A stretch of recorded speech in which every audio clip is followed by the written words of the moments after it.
지난 서부지법 폭동에 이어 극우 폭도들이 헌재에서의 폭동까지 모의한 정황이 드러났습니다. 그런데 더 충격적인 건 이 극우 폭도들의 배후 세력 가능성이 제기된 것입니다. 서부지법 폭동의 충격이 여전히 가시지 않은 가운데 아직도 국민의힘과 윤석열을 지지하는 극우 폭도들은 추가 폭동의 야욕을 버리지 못하고 있는 것 같습니다. 어제 온라인 커뮤니티 DC 인사이드 미국 정치 갤러리 극우 폭도들의 헌재 폭동 모의 글들이 언론사에 제보됐고, 이에 수사기관이 작성자들을 추적하고 있다는 보도가 어제 하루 동안 쏟아진 바 있습니다. 특히 이와 관련하여 어제 채널A에서 흥미로운 보도가 나왔는데, 극우 폭도들이 헌재로 추정되는 건물의 도면을 커뮤니티에 공유까지 하며 구체적인 폭동 계획을 모의한 것으로 보인다는 것입니다.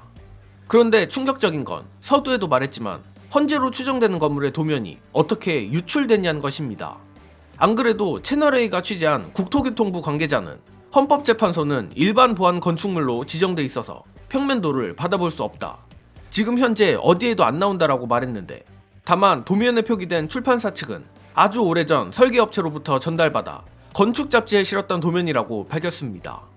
즉, 이를 정리해보자면 극우 폭도가 아주 오래전 건축잡지에 실렸던 헌재 도면을 이제 와서 찾아내 극우 커뮤니티에 공유했다는 말이 됩니다.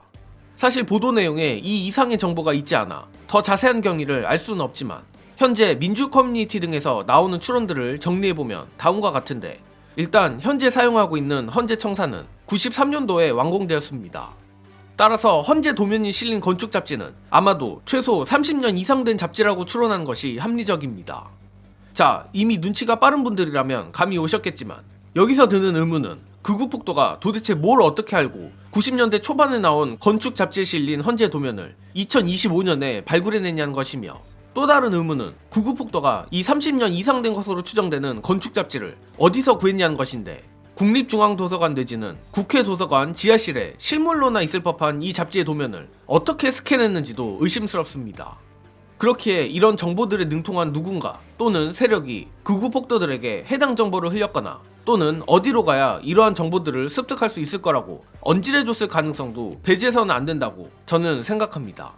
그리고 현재 이 헌재 폭동 모의 관련해 경찰이 수사 중이라고 하는데, 만에 하나 전술한 의혹이 사실이라면 이는 경찰이 감당하기 어려운 사건일 수도 있습니다.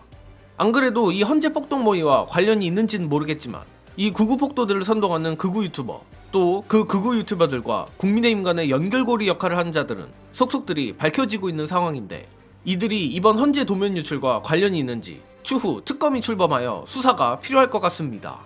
관련해 중요한 영상 보시고 이어가겠습니다. 강기훈의 뒷배가 권성동이라고 아까 말씀드렸잖아요. 강기훈이 영화배우 유호성이랑 친했다라고 해요. 유호성 형이 유상범 의원이잖아요. 근데 유상범 의원이랑 또 권성동 의원이랑 사이가 괜찮아요. 그래서 또 유상범 의원을 통해서 권성동 의원을 소개를 받았대요. 그래서 강기훈이 실제로 제가 알기로는 권성동 의원실에서 몇 달 일을 합니다. 대통령에 당선되고 나면 각 유력 정치인들이 자기 사람을 대통령실에 심기 위해서 엄청 노력을 하거든요. 그렇죠. 그렇게 강기훈을 대통령실로 들여보냈다는 거죠. 근데 이제 권성동이 그럼 왜 갑자기 이런 극우들의 뒷배를 봐주는 거냐, 극우 집회. 이게 뭐 충성 때문에 그런 게 아니라 결국 자기의 영향력, 이게 판이 이미 윤석열 정부 들어서면서 대선 시절부터 유튜버들을 적극 활용하지 않으면 정치가 되지 않는 상황, 특히 선거를 치를 수 없는 상황이 됐지 않습니까? 그러니까 이제 자기도 거기에 영향력이 있으면 윤석열, 김건희도 나한테 함부로 못할 것이고, 자기가 원하는 게 있으면 그 세력, 아스팔트 극우들 이 정도 동원하고 움직일 수 있는데 이걸 갖고 거기에 거래도 할 수 있고, 어떤 자기의 필요가 있으면 그걸 등에 업어서 압박 내지는 협박도 할 수 있다. 자기 위해서 그렇게 권성동도 적극적으로 배인규, 강기훈 라인을 키운 거다라는 설명이에요.